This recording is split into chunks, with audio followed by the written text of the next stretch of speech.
The subcommittee will come to order. Without objection, the chair may declare a recess at any time. Before we get started, I want to recognize a moment of silence for the victims of the white supremacist hate crime in Buffalo, New York. The subcommittee has focused intently on that threat in both open and closed hearings. It is utterly devastating to see more victims of this violence. Buffalo, our heart breaks for you.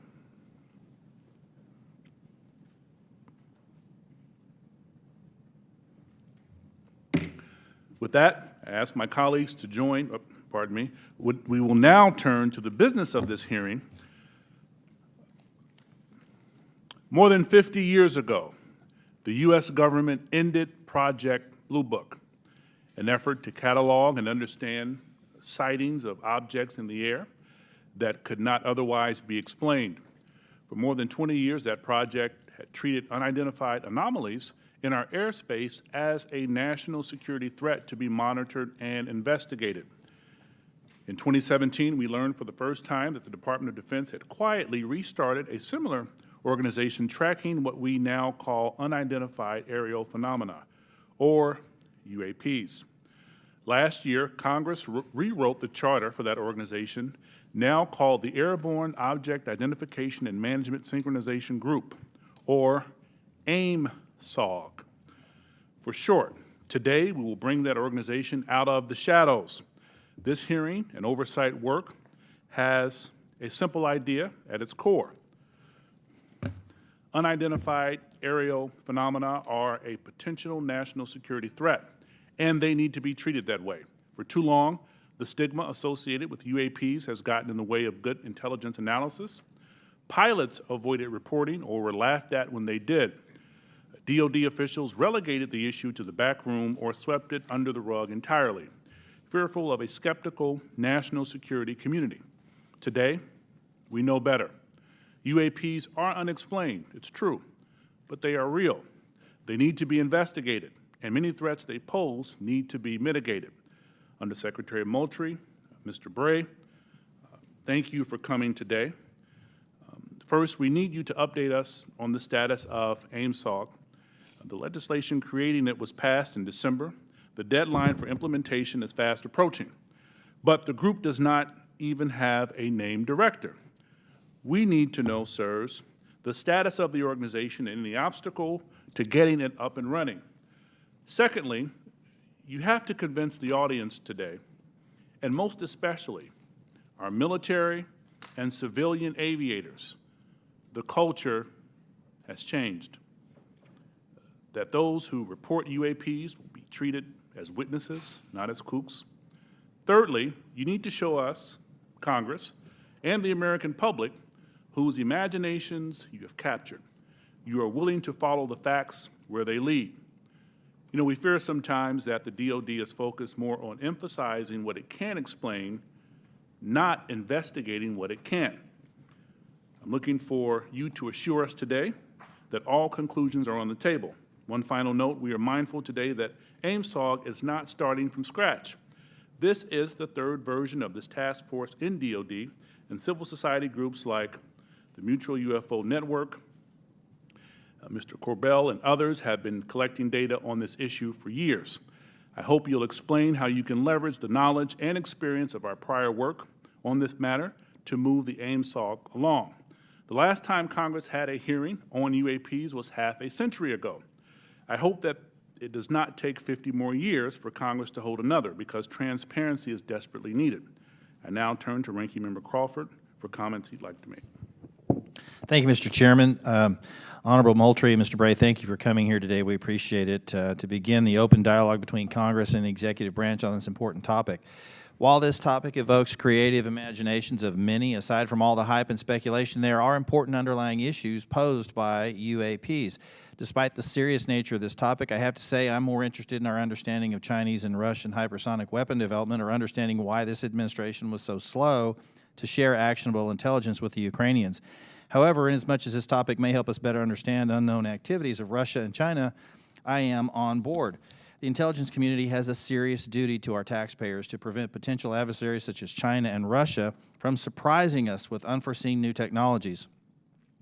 As overseers of the intelligence community, this committee has an obligation to understand what you are doing to determine whether any UAPs are new technologies or not. And if they are, where are they coming from? In general, the IC spends much of its time and resources trying to understand what we call known unknowns. When it comes to foreign nations' weapons systems and sensors, known unknowns are those features that we don't fully understand yet. The challenge associated with UAP is that they are completely unknown and require a more expansive collection and analysis effort.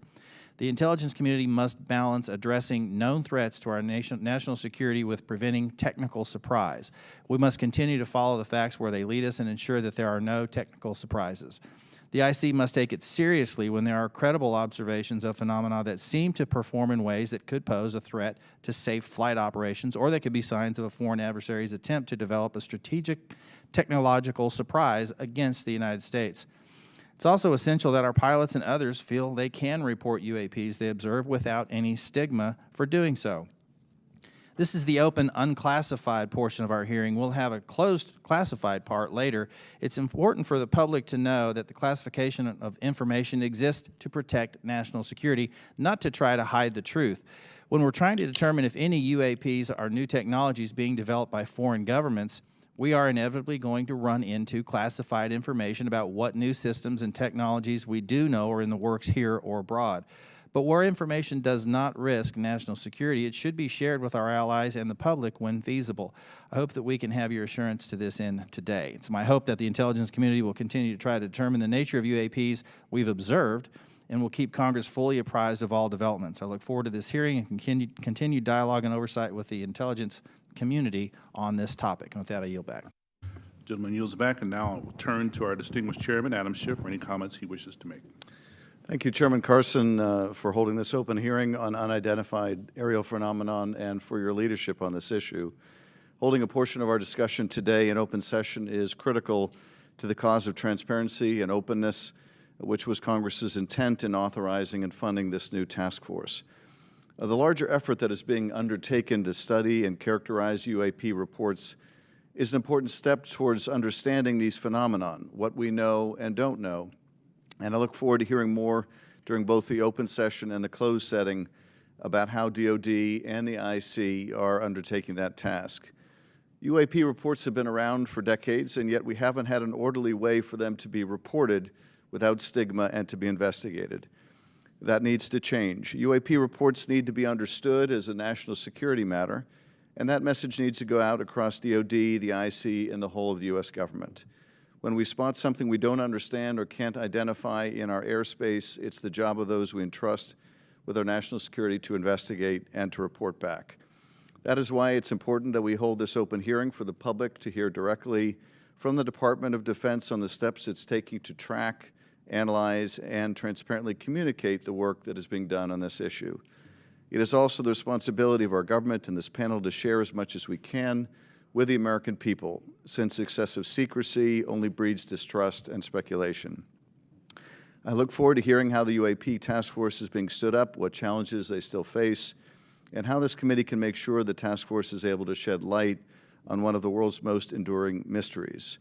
I thank you gentlemen for your work, and be very interested to hear what you have to say. To me, among the most fascinating questions are these phenomena that we can measure. That is, instruments report there is something there.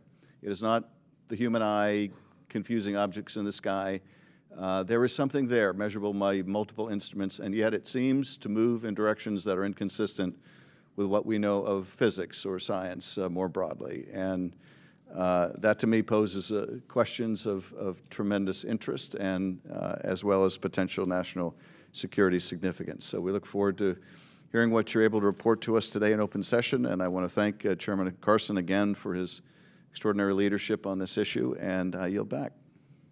Chairman yields back. Thank you. With that, we will start our hearing. Under Secretary Moultrie, the floor is yours, sir. Thank you. Chairman Schiff, Committee Chairman Carson, Ranking Member Crawford, distinguished members of the subcommittee, it's a privilege to be here with you today to address your questions regarding unidentified aerial phenomenon, or UAP. I'm pleased to be joined by Mr. Scott Bray, the Deputy Director of Naval Intelligence, who will speak to the Navy's Unidentified Aerial Phenomenon Task Force, which laid the foundation for the efforts we will discuss today.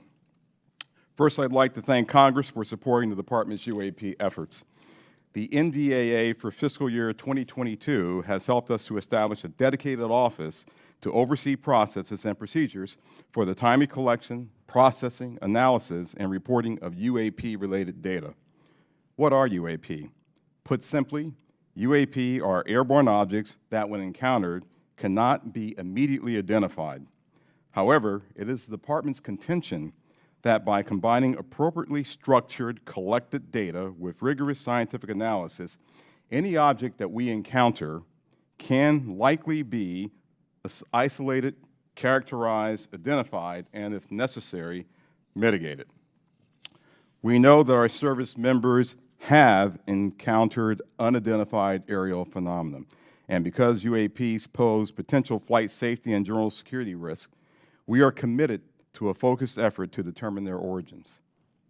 Our effort will include the thorough examination of adversarial platforms and potential breakthrough technologies, U.S. government or commercial platforms, allied or partner systems, and other natural phenomena.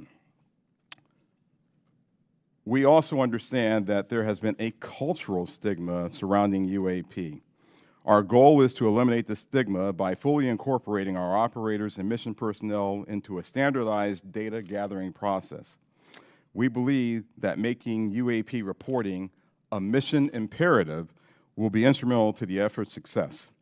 The Defense Intelligence and Security Enterprise provides real-time support to our warfighters and mission personnel across all domains. To optimize the Department's UAP work, we are establishing an office within the Office of the Secretary of Defense.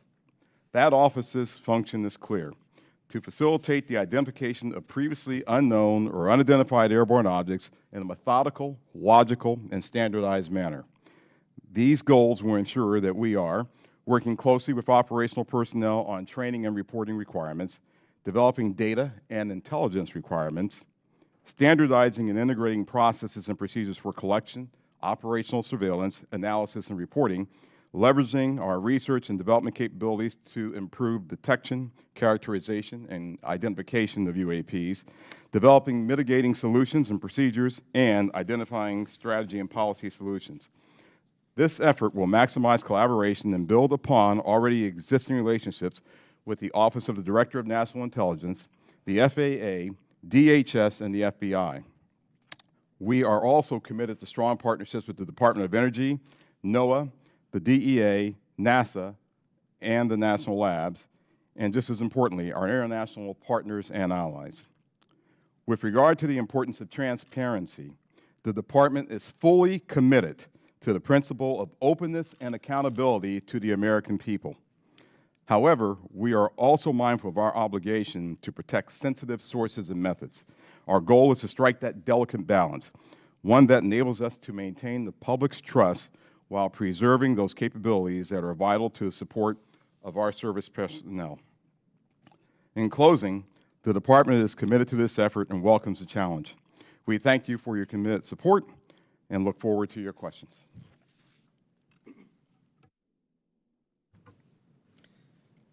Chairman Schiff, Chairman Carson, Ranking Member Crawford, and committee members, thank you very much for the opportunity to be here today to highlight the ongoing work of the Department of Defense regarding unidentified aerial phenomena.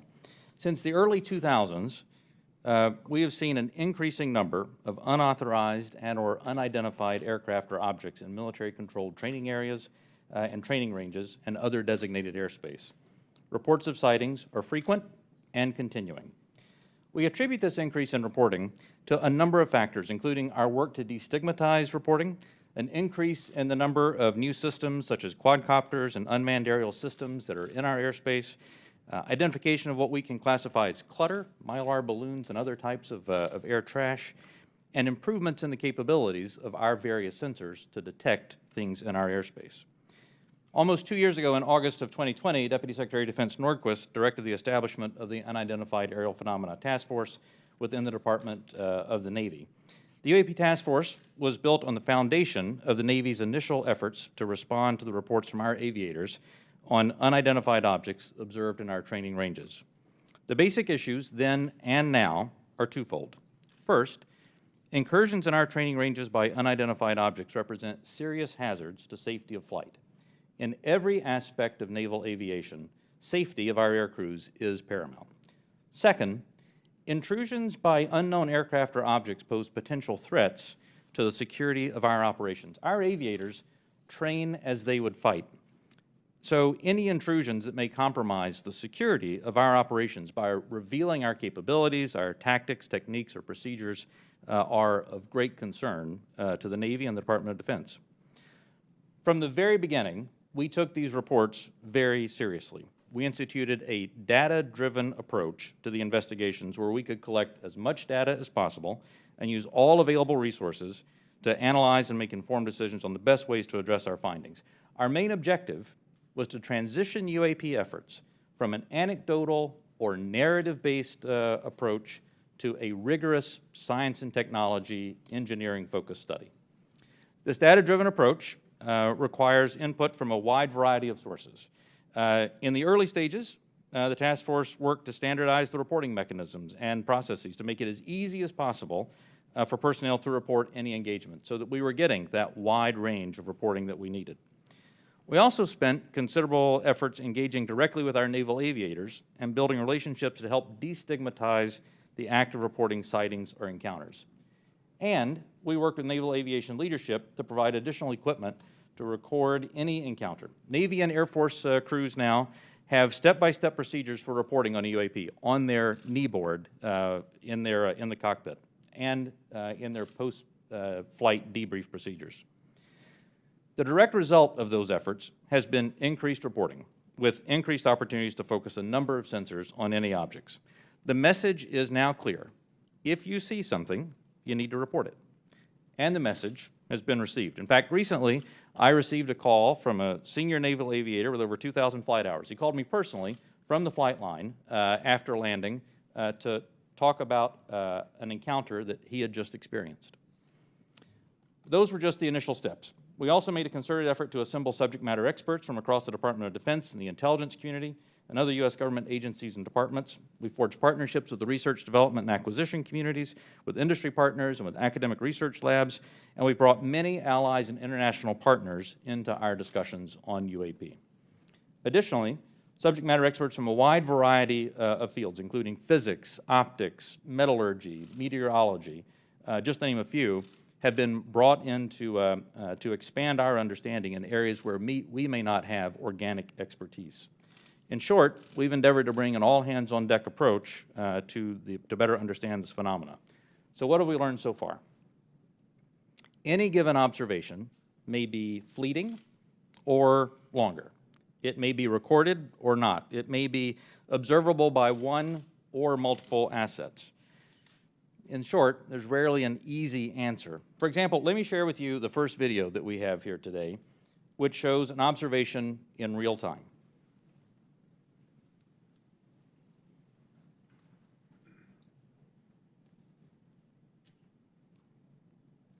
There it was.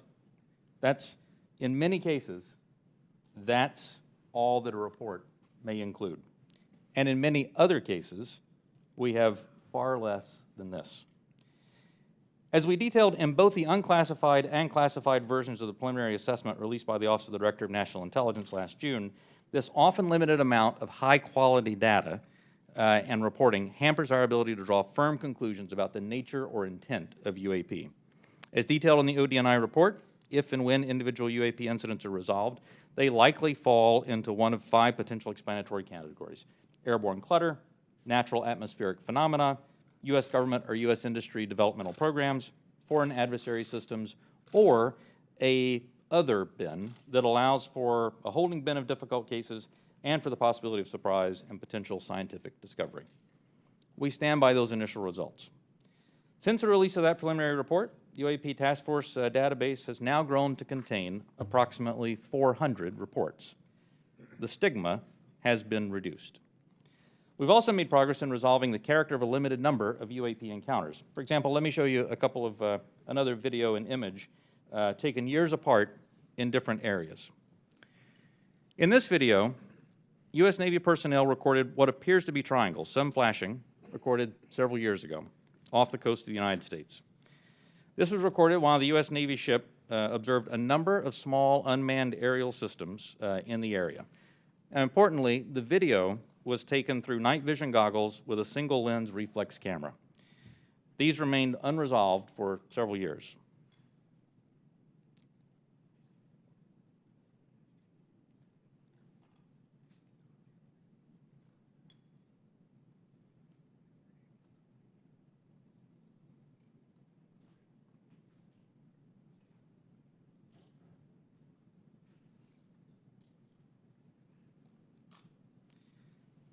Several years later, and off a different coast, U.S. Navy personnel, again in a swarm of unmanned aerial systems, and again through night vision goggles and an SLR camera, recorded this image.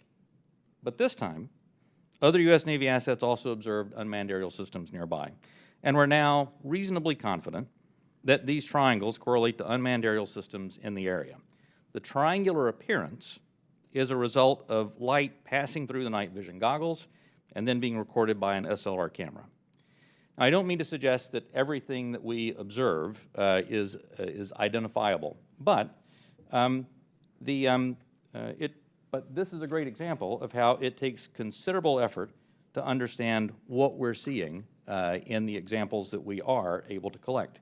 In this example, we accumulated sufficient data from 2 similar encounters from 2 different time periods in 2 different geographic areas to help us draw these conclusions. That's not always the case, though. We recognize that that can be unsatisfying or insufficient in the eyes of many. This is a popular topic in our nation, with various theories as to what these objects may be and where they originate.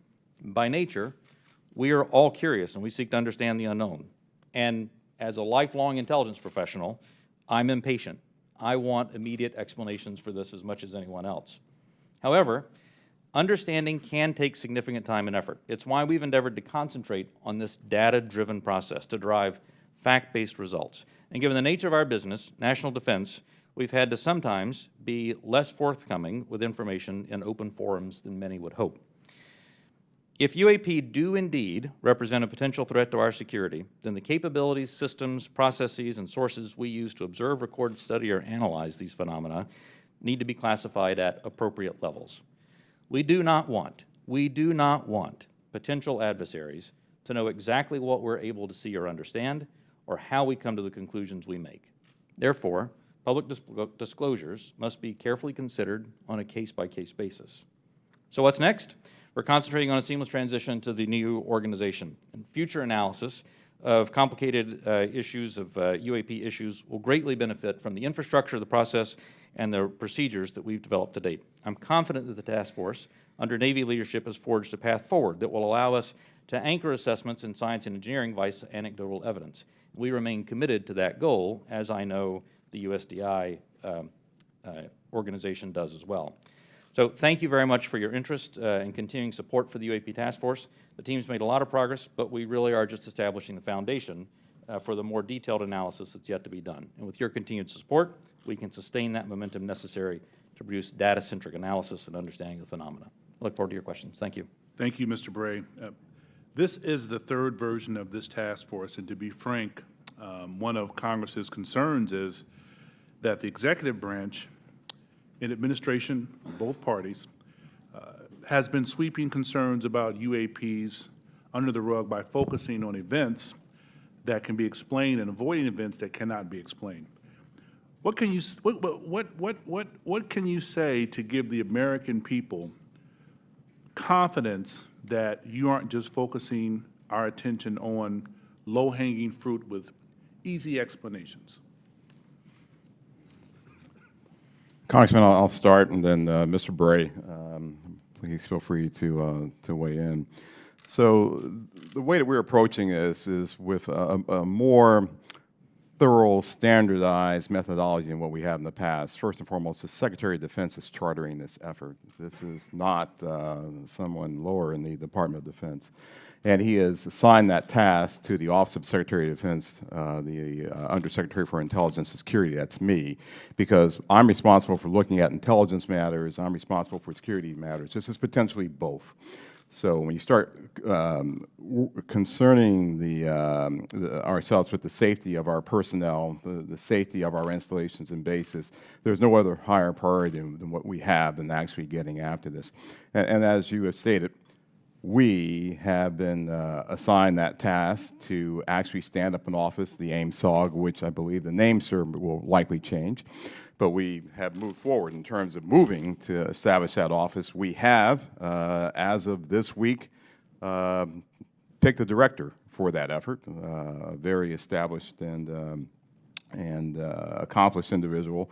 We've identified spaces. We've worked with personnel across the Department of Defense, with the services, and we've worked with the IC, which is on board in helping us work through this standardized methodology for now, bringing in data, analyzing that data, and reporting that data in the appropriate method and appropriate means so we can either get it to our service personnel to ensure their safety, or get it to you and the Congress and to the public to ensure that you have oversight to what we're doing. So, chartered by the Secretary of Defense, standardized, and really a methodical approach. It's something that we're doing that has not been done before. Can we get some kinds of assurances that your analysts will follow the facts where they lead and assess all hypotheses? Absolutely. So we're open to all hypotheses. We're open to any conclusions that we may encounter. Quickly, before I pass it to the ranking member and Chairman Schiff, I want to thank you both for taking the time, and I had a good time meeting with you last week, Director Moultrie, Undersecretary Moultrie. It's fair to say that you are a science fiction fan, is that correct? It is fair to say that I am an inquisitive mind who has spent 40 years in the intelligence field and has focused on both science and science fiction. That is fair. Could you tell us about it? Yeah, well, yeah, look, my generation grew up looking at space sagas and the Apollo program. So all of us who grew up in the 60s were just thrilled by watching our first astronaut land on the moon. That was a momentous occasion to people who were of different generations. Some of them didn't believe that it happened. I still have relatives and friends who don't believe it happened, right? Science fiction to them. But to us, it was, no, that's the progress that we've made. And so I was enthralled by that, and I've taken that to heart. I enjoy the challenge of what may be out there. I have mentioned to you that, yes, I have followed science fiction. I have gone to conventions, even. I'll say it on the record. Got to break the ice somehow. But, you know, I have done that, right? But there's nothing wrong with that. Don't necessarily dress up, but I do, you know, I do believe that it's important to show that the Department of Defense has, you know, we have character. And we're people just like you, just like the American people. We have our inquisitiveness. We have our questions. We want to know what's out there as much as you want to know what's out there. We get the questions not just from you, we get it from family members. And we get them night and day, not just in committee hearings. So finding what's out there is important, but first and foremost, it's important for us to do that so that we can ensure that our people, our personnel, our aviators, our bases and installations are safe. And then that curiosity factor is something else that we just want to know, because that's the human race. It's just, you know, that insatiable desire to know. Thank you, sir. Ranking Member Crawford. Mr. Moultrie, you said you don't necessarily dress up. That wasn't a real strong statement. Gentlemen, thank you for being here today. We appreciate it. And thank you, Mr. Moultrie, for breaking the ice the way you did. Appreciate that. The inability to understand objects in our sensitive operating areas is tantamount to an intelligence failure that we certainly want to avoid. This is not about finding alien spacecraft, but about delivering dominant intelligence across the tactical, operational, and strategic spectrum. So my question is, how can Aimsog lead to prevention of intelligence surprises? Sure, I'll start with that. So the goal of our effort is to integrate it into what we already do on a normal basis, which is look for the unknowns, Congressman, as you stated in your opening remarks, across all domains. So we've been doing this for decades. We've been looking at the space domain, looking at space objects, looking at space weather, looking at space phenomenon. We've been looking at things in the air domain, and we, as you know, and I'll talk more about this in classified session, but we have a very concerted effort to understand adversarial platforms and adversarial developmental programs. And we do that also in the ground domain. And of course, we're very interested in what happens in the underwater or sea domain, if you will, subsurface domain. So if there are objects that are aviators or air crews are encountering in this air domain, and their sensors are discovering or detecting some of these objects, we want to just bring that in to the normal process that we have for identifying unknown unknowns. We want to make sure we have the intelligence requirements that allow us not only to look at that event from the time that it occurs forward, but maybe retrospectively we want to go back and see if we can get to the left of that event to say, was there some developmental program that we, to get to your technical surprise issue, sir, that we should have known about? And if so, how do we put that intelligence requirement in place to ensure that we are following an adversarial development or any other development that may be out there? So that's what we want to do in terms of normalizing this and bringing it into the normal process of how we identify unknown unknowns. So you mentioned fidelity, and I think it's important to talk about the relationship from the Navy as the lead agency on this. How do you interact with Space Force, Air Force to create that degree of fidelity? We're talking about sensors and so on, and I guess where I have some concerns that many of the images that we see commonly in this committee and even in open source, the resolution and the clarity that would allow a robust technical intelligence analysis is challenging. So is Aimsog prepared to address the quality and quantity of data collected on UAP to advance intelligence collection? And do you have the adequate sensors you need to collect that high-quality data? One of the lines of effort that we have is looking at our sensor capabilities and to understand whether or not, as the video showed that Mr. Bray displayed, sometimes it's very fleeting data that we have on some of these objects. And we want to make sure that, one, our systems are calibrated to actually be able to collect on the objects. You know, our sensors today they're calibrated for specific things. We want to make sure to calibrate it for things of this nature, things of this size, things of this velocity, if I can use that term.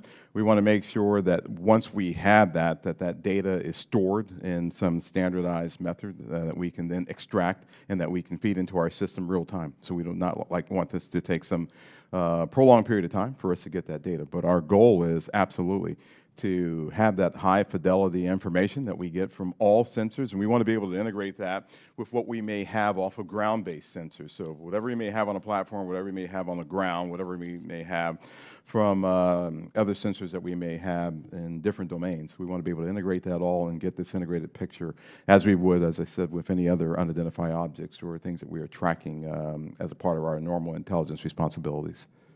Thank you. Last question, Mr. Bray, if you would. I'm a Navy pilot. I've encountered a UAP. Walk me through the reporting protocol once I see something that I think needs reported. The first thing that aviator would do after landing as a part of their normal debriefing is they would contact their intelligence officer.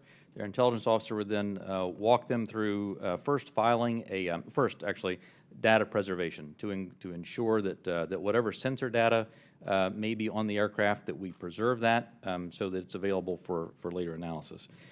Second, they would actually fill out a form that includes details like where they were operating, altitudes they were operating, speeds, what they observed, whatever sensor data they may have recorded from that.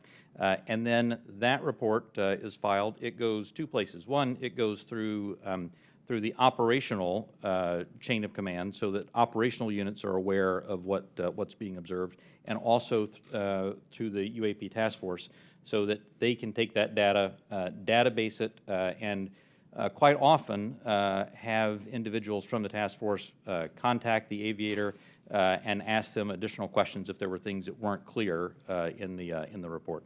That then goes into a database where we begin to compare it with other observations that we have, again, comparing for locations, comparing for altitudes, speeds, shapes, if any RF emissions were detected from the platform, all of that, so that we can try to reach some conclusions on that. Thank you. Yield back. Gentleman yields back. Chairman Schiff. Thank you, Mr. Chairman. Mr. Bray, can you rerun that first image that looked like it was outside of a plane window? And if you wouldn't mind going up to the screen and tell us what we're seeing. Not that you can necessarily tell us what we're seeing, but Right. explain what we should be looking at in that first image. Absolutely. And Alexi, what I'll ask is if you can stop it at a certain point.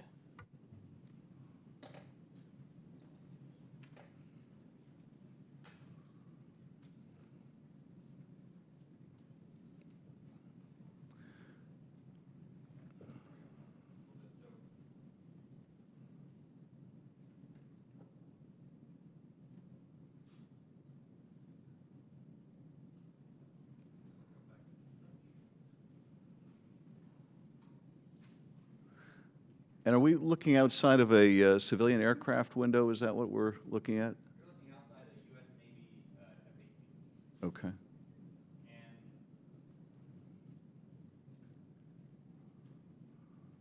it's great, it shows how difficult the analysis is. Go just a little farther forward.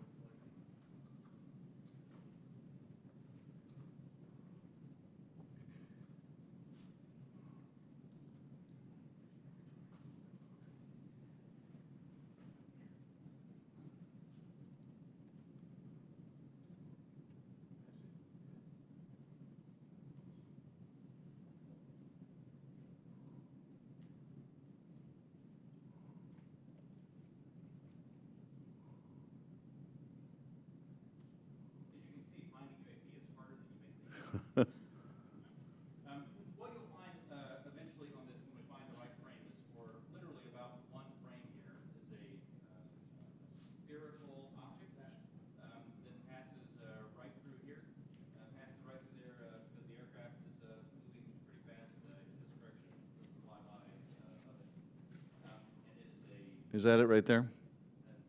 that is it. There we go, off in the distance. Can you point to the screen again what we're supposed to be looking at?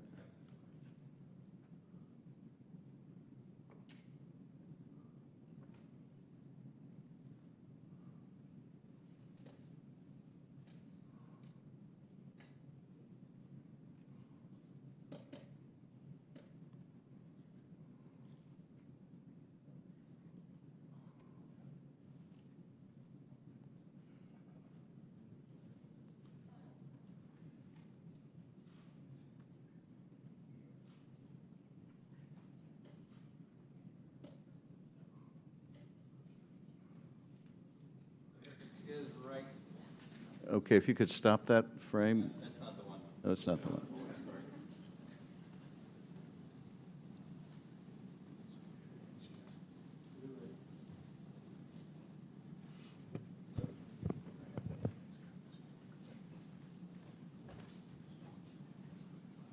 Alexi, just push play. Let's see if.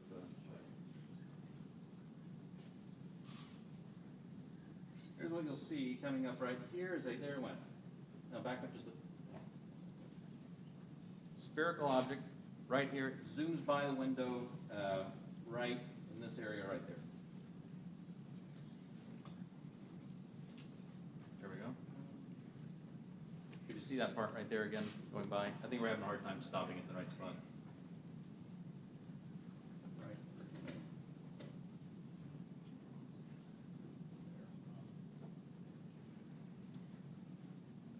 Okay. So as you can see, it's difficult, and I think a part of the issue here is the laptop we're working with is not as easy for stopping that video in the right spot. We'll describe what we have seen in that. What are we observing? What you see here is aircraft that is operating in a U.S. Navy training range that has observed spherical object in that area, and as they fly by it, they take a video. You see it looks reflective in this video, somewhat reflective, and it quickly passes by the cockpit of the aircraft. And is this one of the phenomena that we can't explain? I do not have an explanation for what this specific object is. And is this one of the situations where it is, that's the object that we're looking at right there? Thank you. And is this a situation where it was observed by the pilot and it was also recorded by the aircraft's instruments? We'll talk about the multi-sensor part in a later session. But in this case, we have at least that.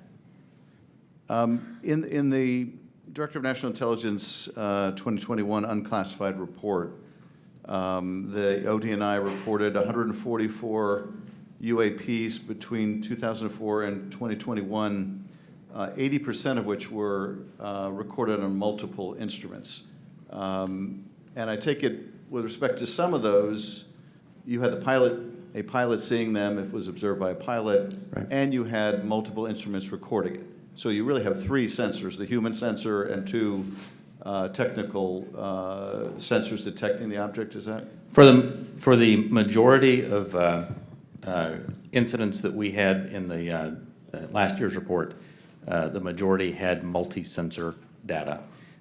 When I talk about the 400 reports that we have now, that number will certainly go down because a lot of those new reports that we have are actually historic reports that are narrative-based.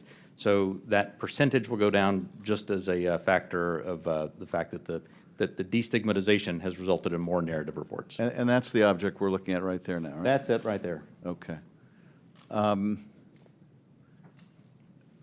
Last year's report also said that of those 144, 18 of them reportedly appeared to exhibit unusual flight characteristics, appear to demonstrate advanced technology, and some of them appeared to remain stationary in winds aloft, move against the wind, maneuver abruptly, or move at considerable speed without discernible means of propulsion. That's pretty intriguing. And if you're able to answer this in this setting, are we aware of any foreign adversary capable of moving objects without any discernible means of propulsion? I think I would, without discernible means of propulsion, I would say that we're not aware of any adversary that can move an object without discernible means of propulsion. The question then becomes, in many of these cases where we don't have a discernible mean of propulsion in the data that we have, in some cases there is likely sensor artifacts that may be hiding some of that.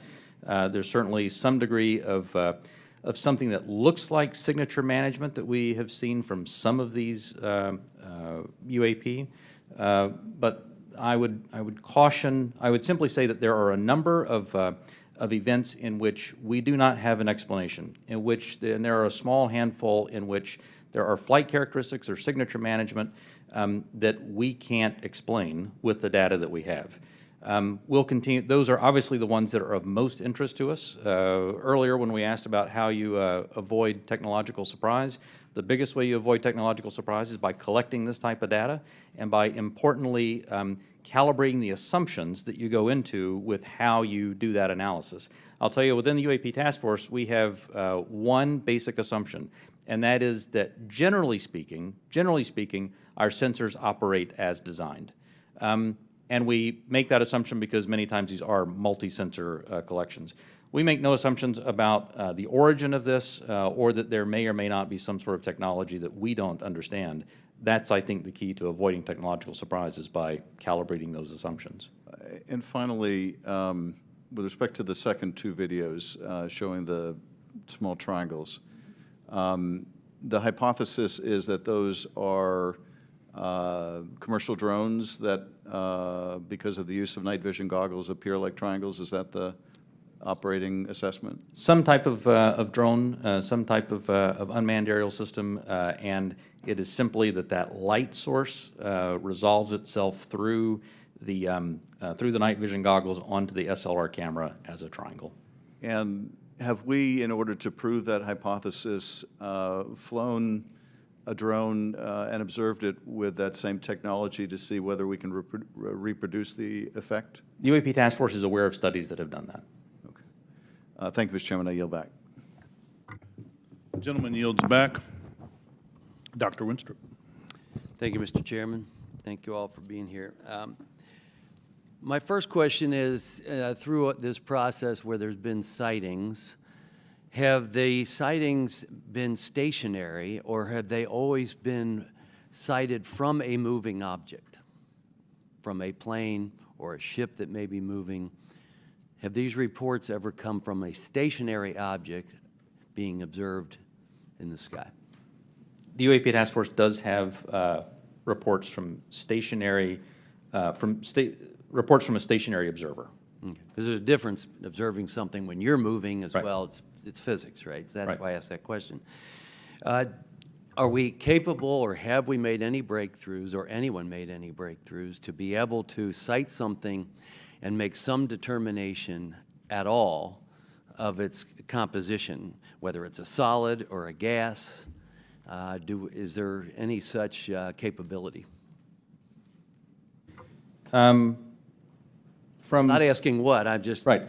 From some of the returns, I mean, it's clear that that the majority, well, it's clear that many of the observations we have are physical objects from the sensor data that we have.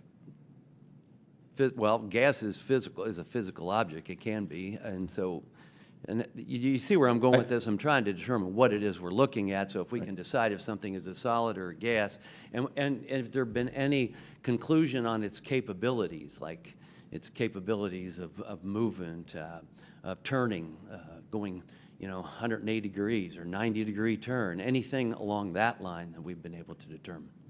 Within the, and again, I should point out that, that there is not a single explanation for UAP. There are a lot of different things that are unidentified aerial phenomena. Basically, we really don't know much on that. That's all I'm trying to get at. And I'm pleased that you have protocol right now for our military, but are there any non-military reports coming forward of similar events, or is it all coming from military? The UAP Task Force has a very good working relationship with the FAA. They have very good working relationship with other parts of the U.S. government so that we can ingest reports from Do we have from any those sources. reports non-military? Yes. Thank you. That's my question. And do we need to put out protocol for civilians that may be in that arena, like through FAA? Do you think that would be appropriate and helpful?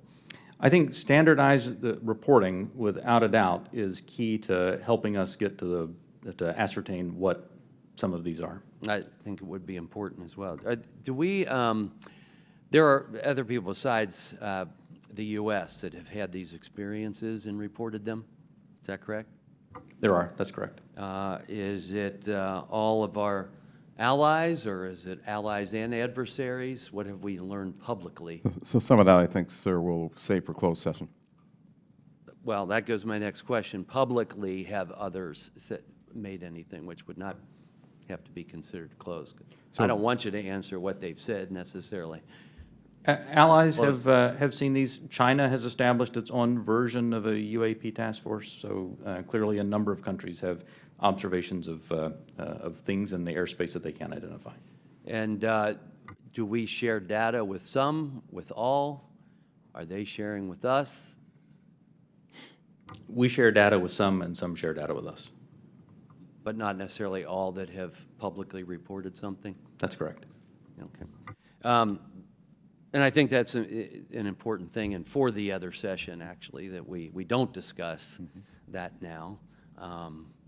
Because, obviously, something like this can be a national security challenge for us, no doubt about it. If they're developed by an adversary through some breakthrough technology, they can be very disruptive to our military actions, or at least serve as a distraction. So my caution would be careful who we share our data with, and don't necessarily trust some of the data we may get from someone else. And with that, I yield back. Gentleman yields back. Mr. Himes. Thank you, Mr. Chairman. One of the objectives of this open hearing is to try to erode some of the stigma that attaches to, in particular, our military men and women reporting this. It's obviously really very serious because should one of our adversaries have developed a technology that we don't know about it, we need to know about it yesterday. And obviously, any sort of stigma that prevents our military from reporting this data as comprehensively as possible as a national security threat. So I really just have two questions in the service of that goal. The first is, the chairman asked that we run that video again. Most people, when they see a video, we're all used to seeing things from a car, seeing things from a sidewalk. Very few people have the experience of observing something through night vision goggles at Mach 1.5. So just talk for a minute about, if you would, whichever of you is most appropriate, how radically different observation is at high speed and 3-dimension than it is for most of us who walk around and drive cars. So the first thing I think that's important to note about this is there are lots of things when you are moving very fast and an object is between you and a stationary reference point like the ground, it gives a lot of different impressions about how quickly something is or isn't moving. And it actually means that it is a challenge, especially with narrative-based data, to get a lot of information on that. That's why the sensor data is so important, because things do happen very quickly, as you see there. And sometimes things that happen very quickly, something may be moving very slow. That aircraft is moving quite fast. How fast that object is moving that goes by is probably very slow. So I guess my point is that an observation, either a visual observation or a electronic observation, infrared or whatever, looks radically different than it does to most people. Even instruments are on gimbals and that sort of thing, so that creates a very unusual view to, again, those of us who are used to seeing things in 2 dimensions largely. And second question. I think, Mr. Bray, you said something that I want to unpack a little bit. A number of these UAPs, you said, we can't explain. Again, in the service of sort of reducing speculation and conspiracy theories, we can't explain can range from a visual observation that was distant on a foggy night, we don't know what it is, to we've found an organic material that we can't identify, right? Those are radically different worlds. So when you say we can't explain, give the public a little bit better sense of where on that spectrum of we can't explain we are. Are we holding materials, organic or inorganic, that we don't know about? Are we, picking up emanations that are something other than light or infrared that could be deemed to be communications? Give us a sense for what you mean when you say we can't explain. Sure. When I say we can't explain, I mean exactly as you described there, that there is a lot of information, like the video that we showed, in which there's simply too little data to create a reasonable explanation. There are a small handful of cases in which we have more data that our analysis simply hasn't been able to fully pull together a picture of what happened. And those are the cases where we talk about where we see some indications of flight characteristics or signature management that are not what we had expected. When it comes to material that we have no material. We have detected no emanations within the UAP task force that would suggest it's anything non-terrestrial in origin.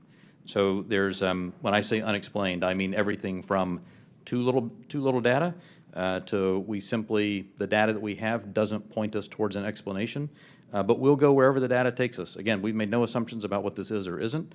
We're committed to understanding these, and so we'll go wherever that data takes us.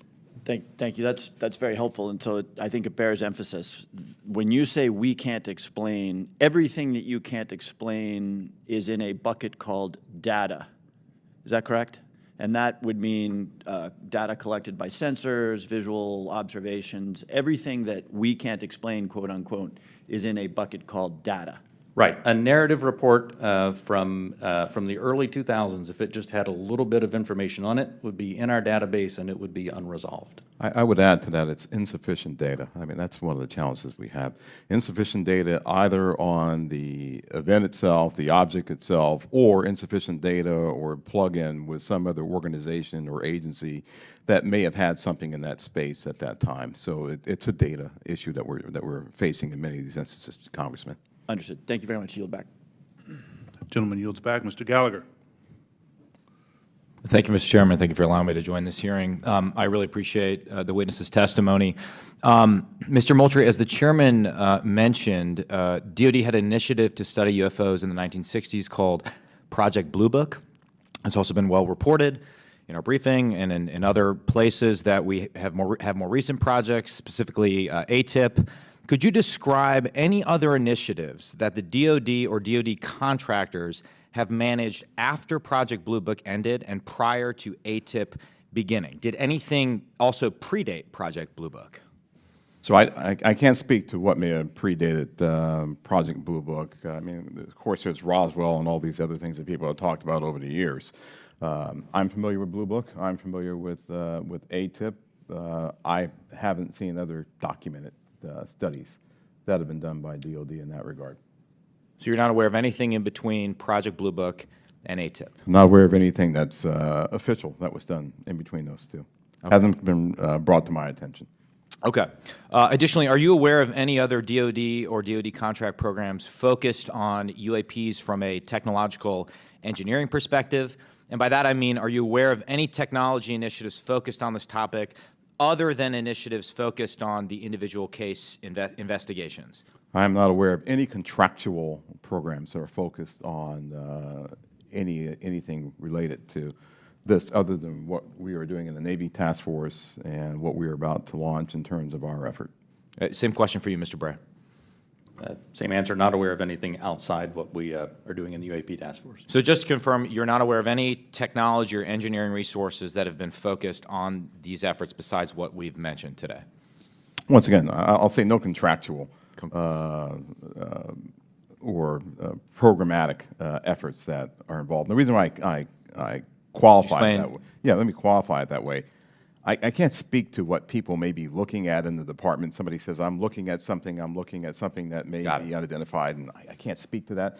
I speak to official programs that we have on the record. It's also been reported that there have been UAP observed and interacting with and flying over sensitive military facilities, particularly, and not just ranges, but some facilities housing our strategic nuclear forces. One such incident allegedly occurred at Malmstrom Air Force Base, in which 10 of our nuclear ICBMs were rendered inoperable. At the same time, a glowing red orb was observed overhead. I'm not commenting on the accuracy of this. I'm simply asking you whether you're aware of it and whether you have any comment on the accuracy of that report. Let me pass that to Mr. Bray, if you've been looking at UAPs over the last 3 years. That data is not within the holdings of the UAP Task Force. Okay, but are you aware of the report, or that the data exists somewhere? I have heard stories. I have not seen the official data on that. So you've just seen informal stories, no official assessment that you've done or exists within DoD that you're aware of regarding the Malmstrom incident?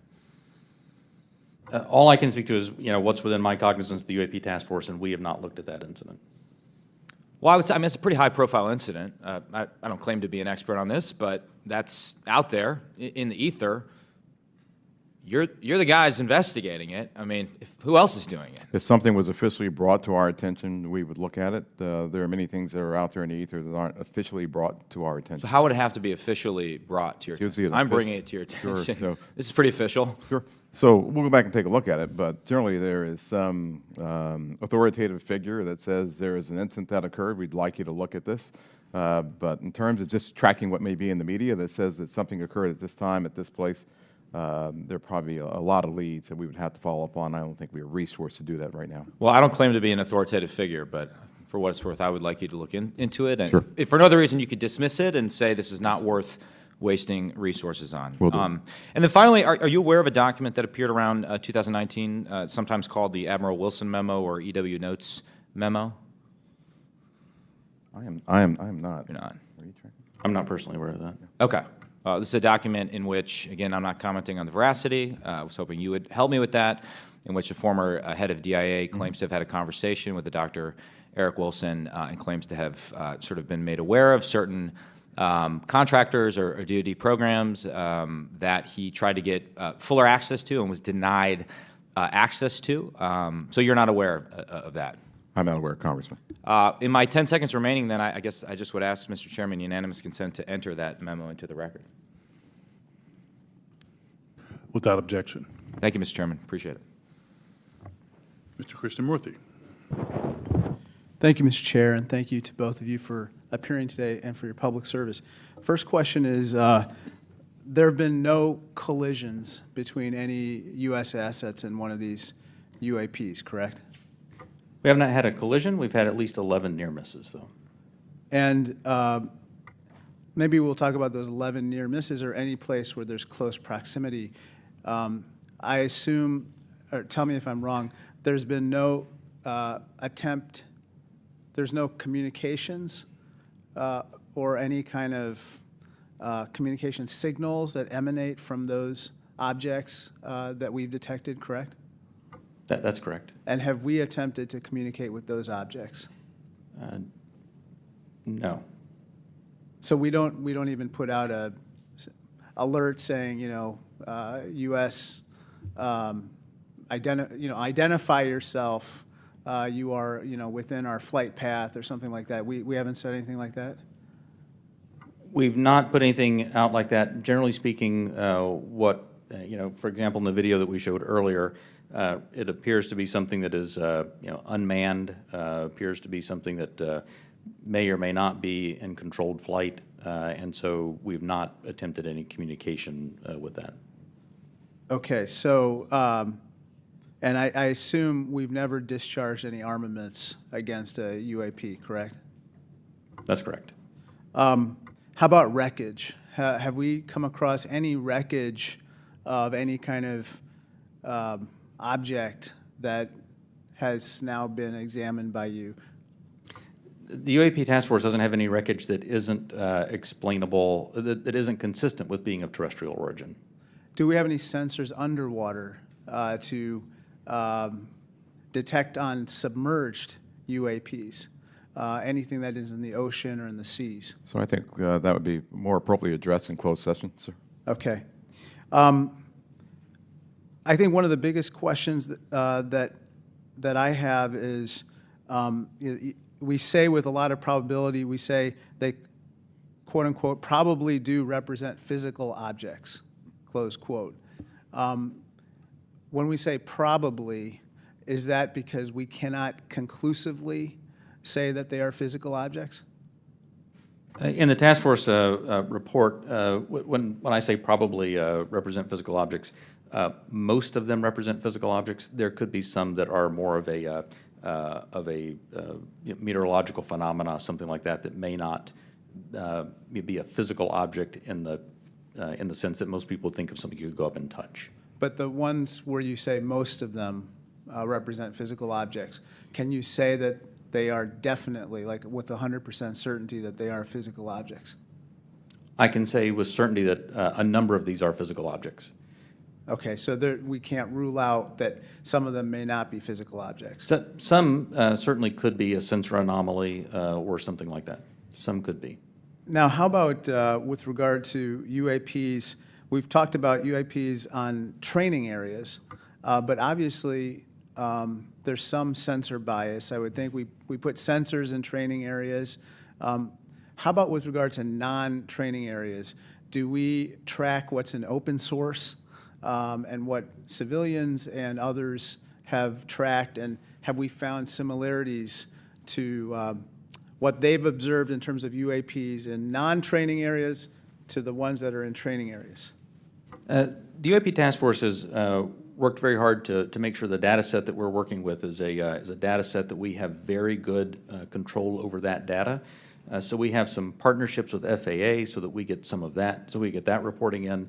But if it comes to just open source reports or someone says that they saw something, that generally does not make it into our database. So basically, it sounds like we have a good partnership with FAA, but apart from FAA, we don't have partnerships with other agencies or other entities that might be tracking so that we could enlarge our data set to make comparisons. So we will. So that's the goal of this next effort, will be to expand that relationship with the rest of government and the interagency, so we can understand what they're seeing, what we're seeing. We can correlate on each other's holdings Because and I hopefully think, resolve this. sorry to interrupt, but I think that we might have a bias right now going on with regard to just reporting on UAPs being in training areas when we don't really track what's happening elsewhere. Last question, have our encounters with UAPs altered the development of either our offensive or defensive capabilities or even our sensor capabilities?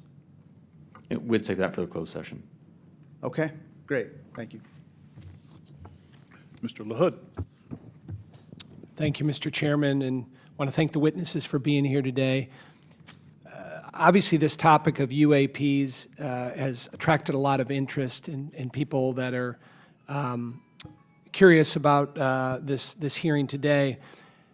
As we talk about, and I would say there's a lot of what I would call amateur interest groups that are involved in the UAP field. My question is, when there are unsubstantiated claims or manufactured claims of UAPs or kind of false information that's put out there, what are the consequences for people that are involved with that or groups that are involved with that? So one of the concerns that we have is that there are a lot of individuals and groups that are putting information out there that could be considered to be somewhat self-serving. We're trying to do what's in the best interest of, one, the Department of Defense, and then two, what's in the best interest of the public, to ensure that we can put factual-based information back into the mainstream and back into the bloodstream of the reporting media that we have, so people understand what's there. It's important because we are attempting, as this hearing has drawn out, to understand, one, what may just be natural phenomenon, two, what may be sensor phenomenology or things that were happening with sensors, three, what may be legitimate counterintelligence threats to places that we have or bases or installations, or security threats to our platforms.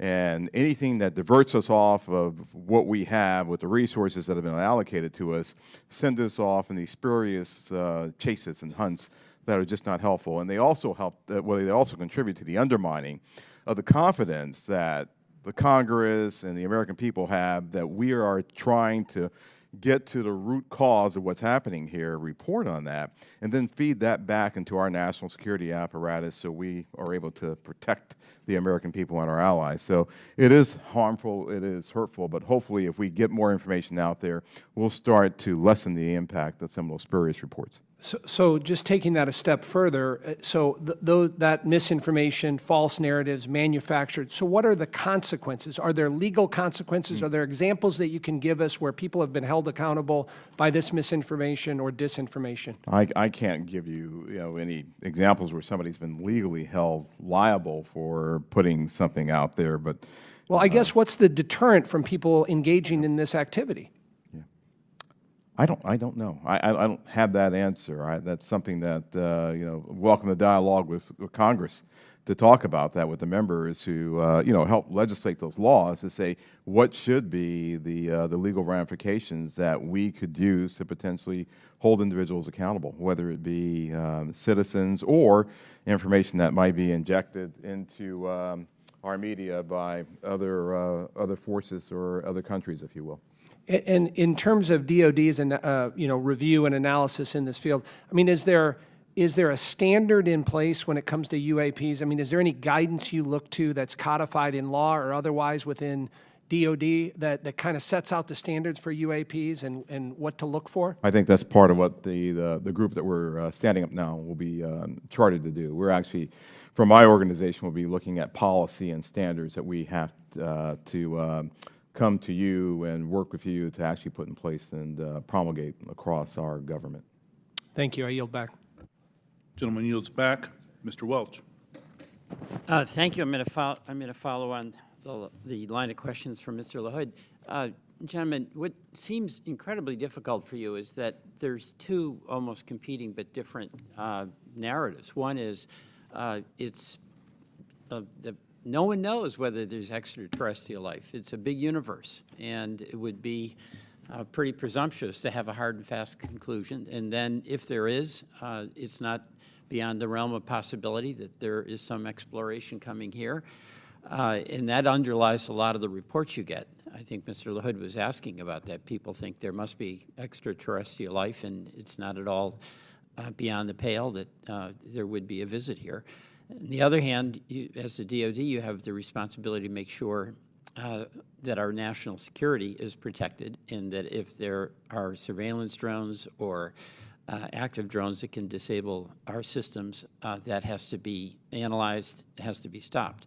So how do you divide how do you separate your responsibilities where you get all these reports from folks who maybe in good faith, maybe not, believe that you should be investigating every possible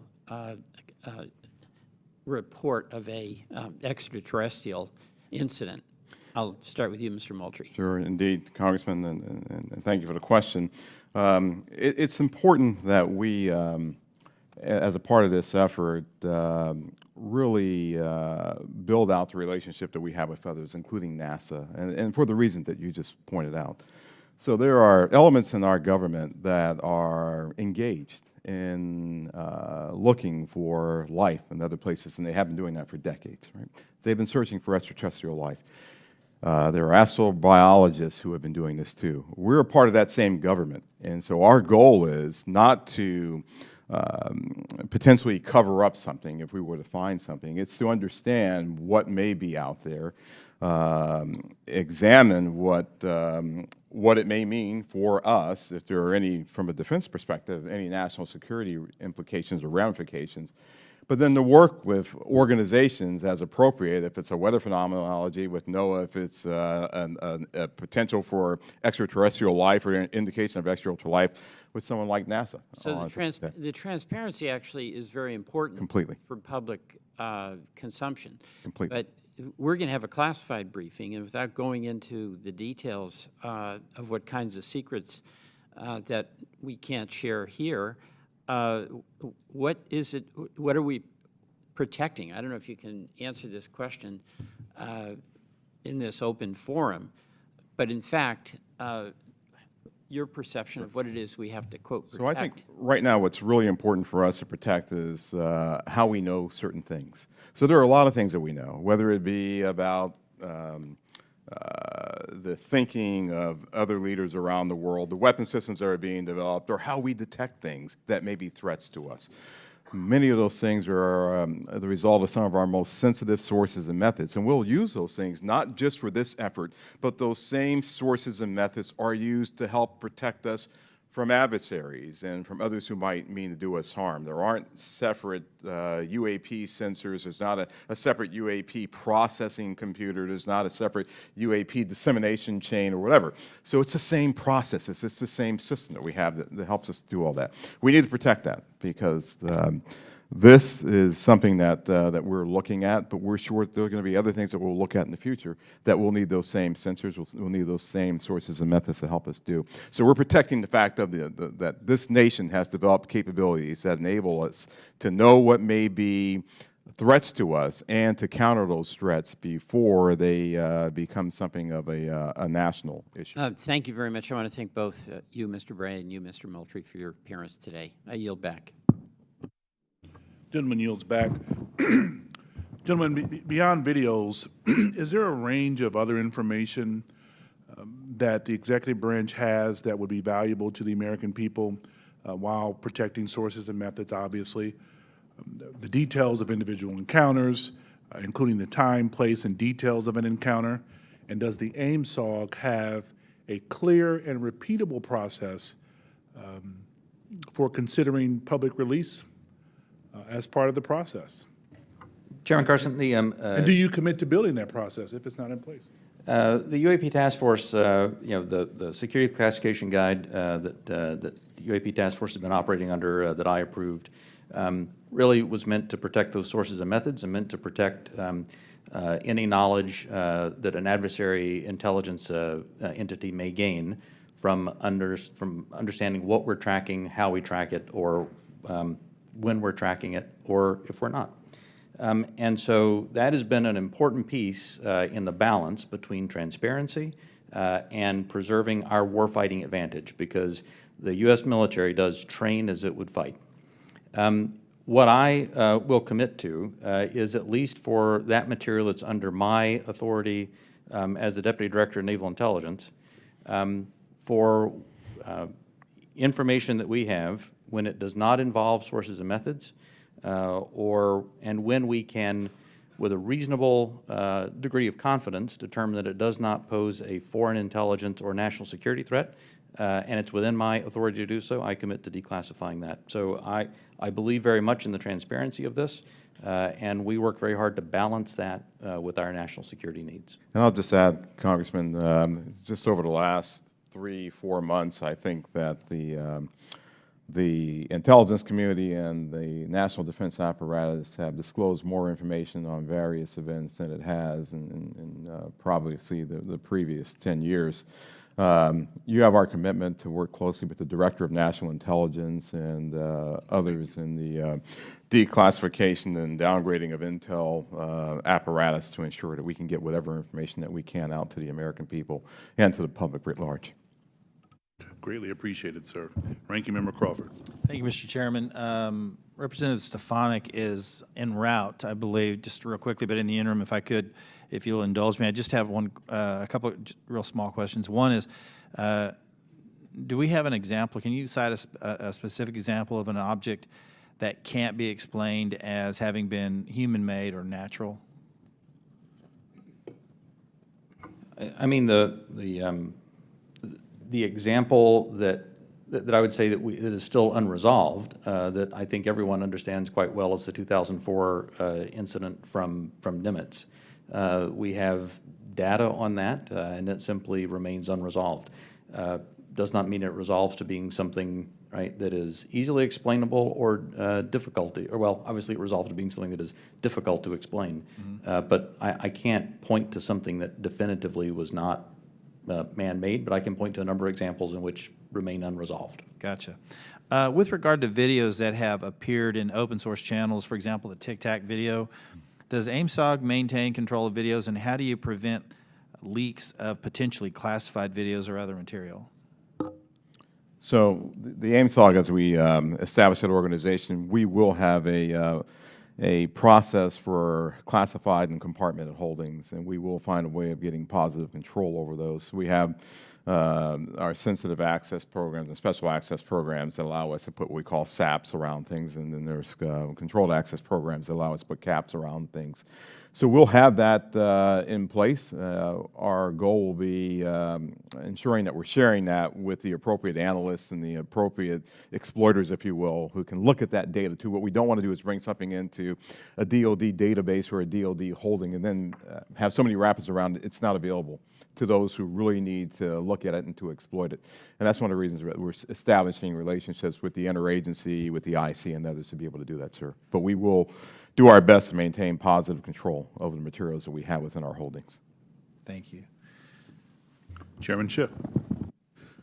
Thank you, Mr. Chairman. Just going back to the 2021 report, you know, under the category of UAP appear to demonstrate advanced technology, those 18 incidents in which some of the UAP appear to remain stationary, winds aloft, move against the wind, maneuver abruptly, or move at considerable speed without discernible means of propulsion.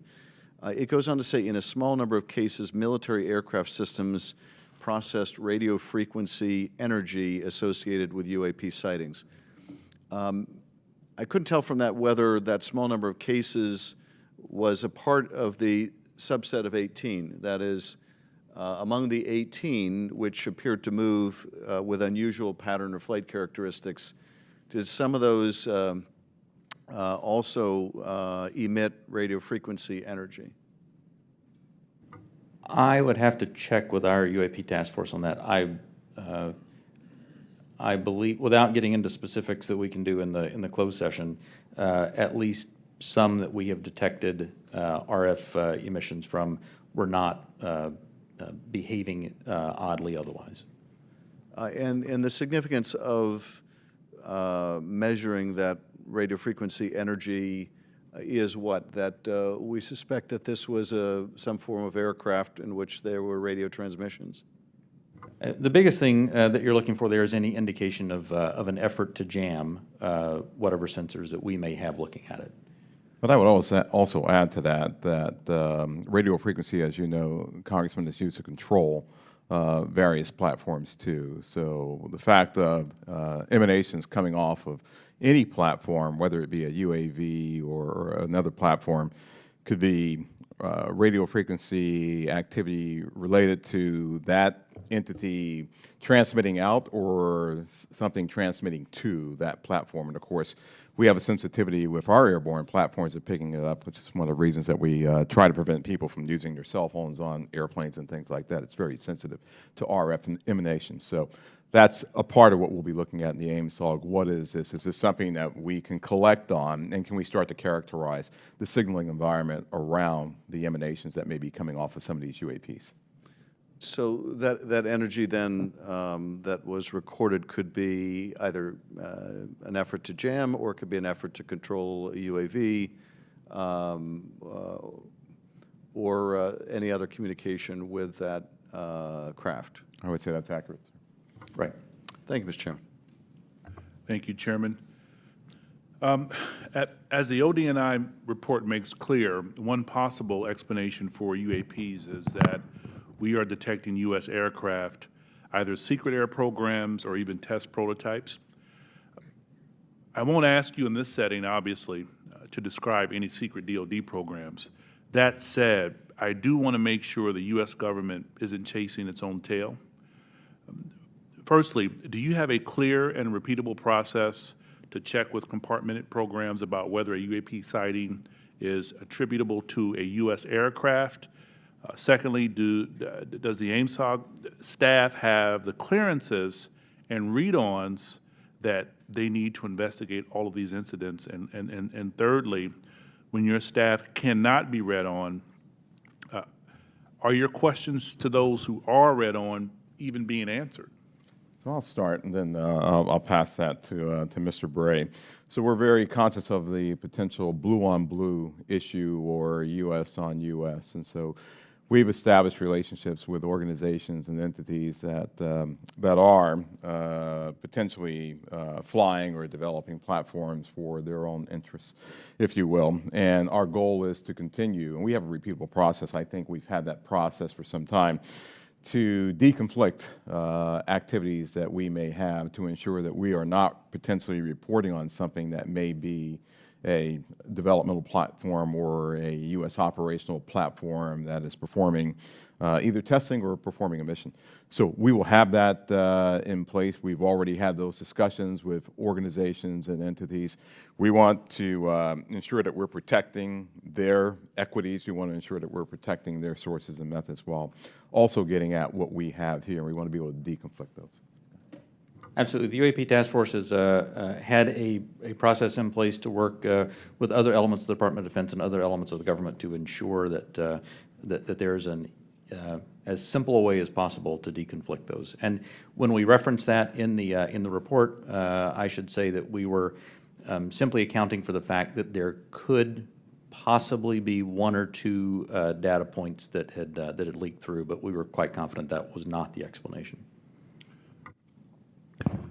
How are you all liaisoning with Space Command? Specifically, how are you partnering with the parts of the U.S. Space Command responsible for space domain awareness?